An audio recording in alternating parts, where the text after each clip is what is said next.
በልጅነትሽ ነው ወደ ትዳርም የገባሽውና ተጠልፈሽ ነው ያገባሽው? በጣም ልጅ ስለነበርሽ እንዴት ነበር ግን የተገናኛችሁት? የተገናኘ ነው ደስ ይላል እኮ አውራት ከተቻለ ባይዘው ወይ ማጨናነቅ ምናምን አይደለም። ኢትስ ፋይን። የሚገርምሽ በፊት ከዚህ በፊት አውርቼው ስለነበር ድንገት ለሚሰማው ሰው እንዳይደግን ብዬ ነው። ግን ዩ ራይት ለኔ ንገሪ ላንቺ ልንገርሽ። ካምፓስ ተማሪ እያለሁ ነበረ እና የኔ አጎቴ ያንገር አጎት ነበረኝ፣ እናቴ ታናሽ ወንድም እና አባቴ በልጅነቴ ስላለፈ ሂዝ ኦልዌይስ እንደ አባት እሱ ነበረ የሚቆጣጠረኝ የነበረው። ግን እሱም ገና እኮ ነው የሚዝናና ላይ ካልጨረሰምና ከዛ አንዳንዴ ከካምፓስ መተን ከጓደኞቼ ጋር ስንዝናና ምን ሲል ትንሽ ከመሸ ማን እንደሚነግረው አላውቅም፣ ያለውበት ቦታ መጥቶ ይወስደኛል። ታዲያ ሲወስደኝ እሱም ገና ተዝናንቶ ስላልጨረሰ የእሱ ጓደኞች ጋር ቁጭ ያደረገኝና እሱ ጨርሶ ይዞ ሊገባ ማለት ፕሮግራሙ ሲያልቅ ጠበቅኩ ብሎ አዎ እሱ እንደዛ ሲያደርግ ሄኒ የእሱ ጓደኛ ነበረ። እሱ ወስዶ እኔን ጠብቃለሁ እሱ ጓደኛ ጠባቂው ሰጠው።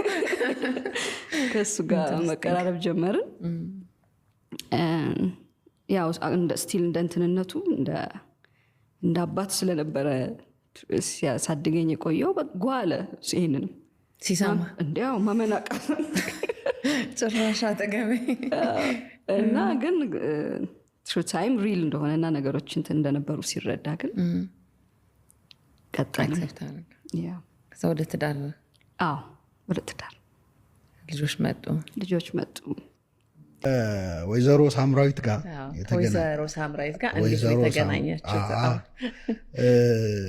የተገናኘ ነው። 5 ኪሎ ተማሪ ነበረች እሷ እና ደግሞ እኔ የማህበረ ቅዱሳን ግቢ ጉባኤ ያለው የ5 ኪሎ ግቢ ጉባኤ እና እዛ አስተምር ነበረ እና ለእኛ መገናኘት ምክንያት የሆኑት አንድ የኮፕቲክ ቤተክርስቲያን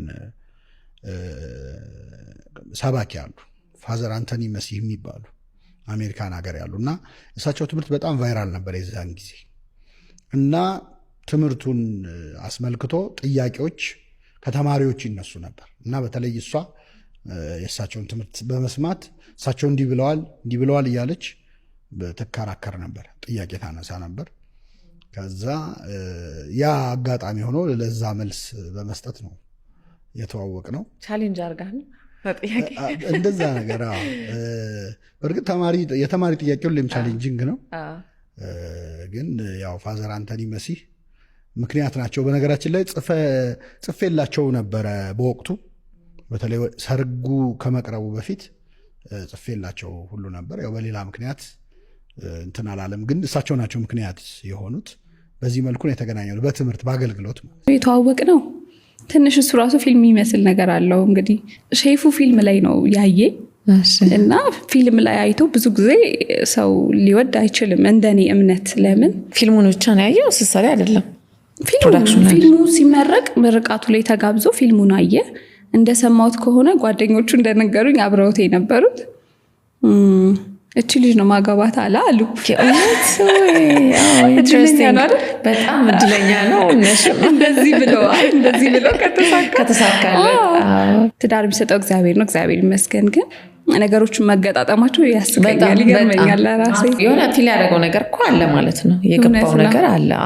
ካራክተር ናት ብዬ ስለማስብ ነው። እኔ ደግሞ የሚደንቀኝ እኔ አይደለሁም እዛ ጋር ያለሁትና እንዴት ገመተ ምን አይነት ፐርሰናሊቲ ይኖራታል ብሎ ምናምን ብዬ ይገርመኛል ለራሴ። እና እዛ ላይ አይቶኝ ነው የፈለገው። ከዛ ከስንት ጊዜ በኋላ መሰለሽ ምናልባት 2 ዓመት ሆኖታል ወይ 1 ዓመት ከምናምን ድረስ ሊያገኘኝ አልቻለም። ይፈልግሽ ነበር? እቺ ልጅ የሚያውቃት ሰው የለም ማለት ነው ምናምን ይላል። እኔ ደግሞ የሚገርምሽ ብዙም ጎበዝ አይደለሁም መሰለኝ ይሄ ማህበራዊ ህይወት ላይ ሰዎች ጋር ምናምን አልገኝም መሰለኝ።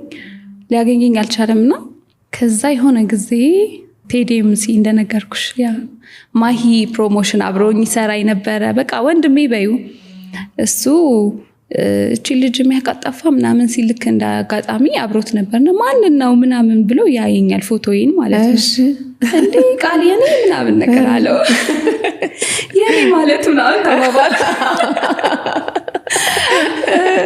እሱ በቃ የሆነ ታናሽ እህቱ ነው የሚመስለው እና ታውቃታለህ አለው። እንዴ በጣም ነው ማውቃት ከልጅነቷ ጀምሮ አብራኝ ነው እኮ ያደገችው ምናምን አለው። ትክክለኛ ሰው አገኘ። አላምንህም አለው። ከዛ ስልክ ደወለልኝ ቴዲ። ከዛ ኬቢን ታውቂዋለሽ አታላይ ናት ዘፋኝ ምናምን እንደዚህ ብሎ ነገረኝ። እንዴ በጣም ነው እንጂ የማውቀው አድናቂ ነኝ በልልኝ አልኩት። ይሄ ለመቀለድ ነው። እና እኔ ደግሞ እኛ ትምህርት ቤት እንደተማረ አውቅ ነበር። ፍሬት ነው የተማረው እሱም አጋጣሚ እኔ የተማርኩበት ትምህርት ቤትና ሰማ ነበር። አታላይ እዚህ እኮ ነው የተማረው እንደዚህ አስተማሪዎቻችን ሲያወሩ ምናምን እንደዚህ ሰማለሁኝ ብቻ። እና ይወድሻል ሰላም ሊልሽ ይፈልጋል አድናቂሽ ነው ምናምን ብሎ ያው ቀለደና አገናኘን በስልክ። ከዛ በጣም ጎበዝ ነሽ እንደዚህ ምናምን አለኝ። ቴንኪዩ አንተም በጣም ነው ማደንቀ ምናምን ብዬ በቃ ጀስት ማንኛውም ሰው ሊያደንቅ ሲደውል እንደምታናግሪው ተነጋገርን። ተዘጋው ማለት ነው። ከዛ አገናኘኝ ይለዋል። እኔ ደግሞ በወቅቱ ብዙም እንደዚህ አይነት ጉዳይ ላይ የለሁም። በቃ ምልሽ ስራ ላይ መሮጥ መፈልግበት እንደዚህ አይነት ኢንተረስት የሌለኝ ሰዓት ነበረ ጭራሽ። እና የሆነ ቀን የት ነሽ ላገኝሽ ፈልጌ ምናምን ነገር አለኝ ቴዲ። ከዛ ጎተራ ነኝ አይቀርምም ኮንዶሚኒየም ነበርኩኝ ከሆነ ስቱዲዮ እየወጣሁ። ከዛ ወዴት ሄድሽ ምን እያረግሽ ነው ምናምን ሲለኝ ሜክሲኮ እየሄድኩኝ ነው ቀጠሮ አለኝ እንደዚህ ያልኩት። ልሸኝሽ አለኝ። ከዛ እሺ ደስ ይለኛል የት ነህ እንዴ ስለው እዛ ጎተራ ነኝ አለኝ። አይደሉም እኮ ጎተራ ቦሌ ናቸው እየበረሩ መጡ። ከዛ ፒክ አረጉኝ። አብረው ነበሩ ያው ሆን ተብሎ የተዘጋጀ እኮ ድራማ እና በቃ በአካል ተያየን። የዛ ቀን ሰላም ተባባልን። ሜክሲኮ ቀጠሮ ነበረኝ እዛ ሄድኩኝና የቀጠርኳት ልጅ እስክትመጣ ድረስ አብረን ለማኪያቶ እንጠጣም አሉኝ። እሺ ብዬ ቁጭ አልኩኝ። ዋቢ ሸበሌ ነበረ። ቁጭ ብለን በቃ ዝም ይላል ምናምን አንዳንድ ማነበው ነገር አለና በጣም ሳቄ መጣ። ምን ሆነናልሽ? እና የቀጠርኳት ልጅ መጣች። አው ምናምን ስንባል ምን ልታጣብስ ነው እንዴ ምናምን ብዬ ሳኩበት ቴዲን ማለት ነው። ከዛ አንቺ ወሬኛ ምናምን ስቆዝም ማለት ነው። ከዛ ስልኬ ተሰጠው። ከዛ በኋላ መደወል ጀመረ ኬቢ። ያው ሰላም ነው እንዴት ነሽ? ብዙም እንደዚህ ወሬ የሚሆንለት ሰው አይደለም። አይናፋር ነው የሚባል እንደዚህ አይነት ሰው ነው። እኔ ደግሞ ስለገባኝ ሁኔታው በቃ ብዙ ድል መስጠት አልፈለኩም። እዘጋበታለሁ፣ ወሬዎቹን አቋርጥበታለሁ። ቶሎ ደህና ነሽ? ደህና ነኝ ነው መልሱ። በቃ አጭር መልስና ስልችት ታረኩት። በቃ እንደወደድሽ ገባሽ? ገብቶኛል። ቴዲም እንደዛ ስላውኮ ሲስቅ ገብቶኛል ያው ሙከራው ምን እንደሆነ። የሚገርምሽ ሁሉ ጊዜ ሻይ በሎሚ ልጋብዝሽ ይለኛል። ከዛ ምን ለምን እንደሆነ አላውቅም። በቃ የሱ ሙሉ ነው። ሻይ በሎሚ በጣም ደስ ይላል። ከዛ እሺ ቆይ እሺ ምናምን ለዋለው አራዝምበታለሁ ምናምን። የሆነ ቀን ግን እሺ አልኩት። ማኪያቶ እንጠጣለን ተባባለን። እሺ አልኩትና ምን ለጓደኞቼ እነግራቸዋለሁ እንደዚህ ዲጀነጅን ነው መሰለኝ ምናምን እያልኩ ስቅበታለሁ ምናምን። በቃ ሙድ ያሽ ነው። እህል ውሃ የለውን አላወቅኩም። ከዛ ሲደውልልኝ መሄድ አልፈለግኩም በቃ። እና ተቀጣጥረናል በሰዓቱ ማኪያቶ ልንጠጣ ነበር ምናምን ሲል አይገርምም አሁን ጠጣው ግን አልኩት። ምን አይነት ገገማ እንደሆንኩ አስቢ እንዴ። በቃ ሌላ ነገር እንጠጣልና ሲለኝ ወይ ሌላ ጊዜ ምናምን ብዬ በቃ እንትን አረኩበት። ምስኪን ደበረው። ረጅም ጊዜ ነበር ሲደውል የነበረው ምናምንና በቃ ዘጋኝ፣ ጠፋ። ተስፋ ቆረጠ መሰለኝ። አይ ይሄ ነገር የሚሆን አይደለም ብሎ። የሚገርምሽ ሲጠፋ አይናፍቀኝም። ለምን በቃ ሁል ጊዜ ይደውላል። የሆነ ሰዓት እንደሚደውል እርግጠኛ ነኝ። አለመደወል ሲጀምር እንዴ ለምን አይደውልም የሚለው ነገር ተሰማኝ መሰለኝ። ግን ደግሞ ምን ብዬ እደውላለሁ? ፍሬንድ እንዳትዩ እንደዛ አይደለም። በቃ በግልጽ ነው። በቃ ዝም ብዬ መደወል ማይሆን ነገር ነው። ከዛ ደበረኝ ምናምን። አንድ ጓደኛዬ አዜብ ትባላለች። ቤተክርስቲያን ተገናኝተን ነው አጋጣሚና እያወራን እንደዚህ የደወለልኝ እኮ እንደዚህ ከዛኔ ዝም አልኩት እንደዚህ ምናምን ብዬ ነገርኳት ማለት ነው። አንቺ እድልሽ ምን ታውቂያለሽ ምናምን ለምን እንደዚህ ታበላሻለሽ ማለት ለህይወትሽ የሚሆን ሰው ሊሆን ይችላል ምናምን አይነት ነገሮች ነገረችኝ።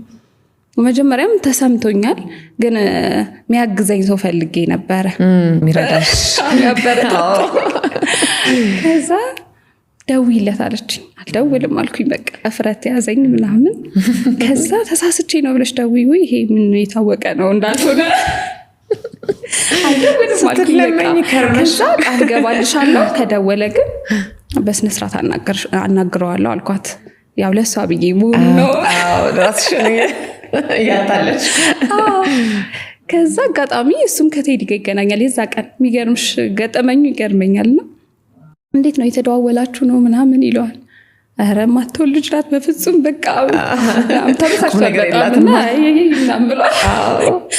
ከዛ ግዴለህም ደውልላት ዝም ብላ ነው ስታካብድ ይሆናል ምናምን ነገር አለ። እሱ በደንብ ባህሪ ለባህሪ እንተዋወቃለና ከዛ ተሰማታለ እንዴት እንደምታወራኝ ምናምን ይለዋል።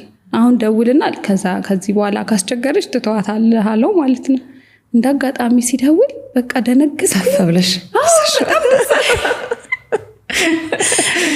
ከዛ ጓደኞቼ ጋር ነበር የሆነ ስቱዲዮ ተሰብስበን ሁልጊዜ ሲደውል ኖርማል ነኝ ምንም አይመስለኝም ምናምን ደወለ ምናምን አልኳቸው። ምንድነው ታዲያ ምናምን ነገር አለኝ። ምክንያቱም ምንም የሚገርም ነገር የለም። ከዛ እንደሚሾፍብኝ ሳቀስ ብዬ ወደ ውጭ ወጥቼ በስነ ስርዓት ጸባይና ሳምሬ አናገርኩት። በቃ ከዛ ጊዜ በኋላ ሻይ በሎሚዋም ተጠጣች። ስታዥ ሻይ በሎሚ ያዘሽ? አዎ አይገርምሽ? እግዚአብሔር አልፈልግም ሌላ ነገር አልኩኝ። ለምን የሆነ ትዝታ እንዲኖረኝ ፈለኩኝ መሰለኝ። በጣም ደስ ይላል። ሻይ በሎሚ ነው የምጠጣው የመጀመሪያ ቀን የተዋወቅነው አንድ ጓደኛዬ ልደት ነበረበትና ሬስቶራንት እራት እየበላሁኝ እሱ የሱ ጓደኛ ነበረ። ከዛ በኋላ ያሳፍራል አይደል? እና እኔ ነኝ ያየሁት። አሁን ብዙ ሰው የሚመስለው እሱ የጠበሰኝ ነው፣ እኔ ነኝ ባሪ የጠበስኩት።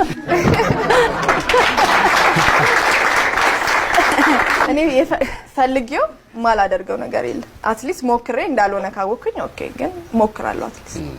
ከዛ ሞከርሽ? በጣም ብቻ እዚህ ጋር ነገር ነበር፣ እንደዚህ ነበር የተቀመጥነው እና እኔ መሀል ላይ ነበር፣ እሱ እዚህ ጋር ነበረ። እንደምንም ዞሬ ብቻ እዚህ ጋር ተቀመጥኩ እና ለማየት ማለት ነው። እና እሱ በጣም ትንሽ አይናፋር ነው እና የመሰለው ከጎን ያለው አብሮኝ የሆነ ነገር ነው የመሰለው እና እሱም ትንሽ እንትን አለ። ኤኒዌይስ በዚህም በዛም ብዬ ስልኩን ተቀበልኩ። ከዛ እንዳልኳችሁ ነው እኔ ነኝ ባሌን የጠበስኩትና ደወልኩለት።